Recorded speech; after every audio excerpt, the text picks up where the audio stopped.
గీసుకొండ ప్రజాపాలన ప్రగతి ప్రణాళికలో భాగంగా గీసుకొండ మండలం రెడ్డిపాలెంలోని విద్యానిలయ స్కూల్లో మంగళవారం బాలల భద్రత మాదక ద్రవ్యాల వ్యతిరేక అవగాహన కార్యక్రమం నిర్వహించారు.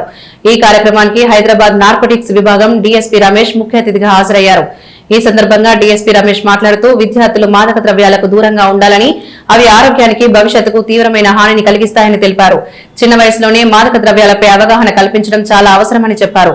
విద్యార్థులు తమ లక్ష్యాలపై దృష్టి పెట్టి మంచి మార్గంలో ముందుకు సాగాలని సూచించారు. కార్యక్రమంలో తహసీల్దార్, ఎంఈఓతో పాటు గీసుకొండ పోలీసు అధికారులు పాల్గొన్నారు. విద్యార్థులకు బాలల భద్రత, మాదక ద్రవ్యాల దుష్ప్రభావాలపై వివరించి అవగాహన కల్పించారు.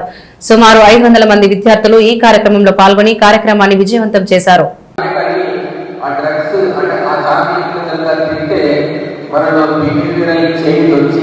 మన ఇష్టం వచ్చినట్టు ప్రవర్తించేటువంటి సందర్భము అట్లా మనకు రంగారెడ్డి జిల్లాలో ప్రధానంగా ఒక హెడ్ మాస్టర్ కృషి వల్ల అదంతా బయటకు వచ్చింది. అంటే డ్రగ్స్ అనేది ఇప్పుడు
ఎన్నో కేసులు మనకు కూడా చేయడం జరిగింది.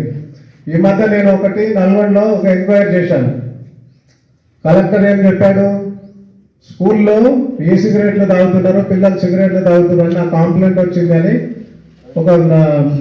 ఒక మీటింగ్లో ప్రతి నెల డ్రగ్స్ మీద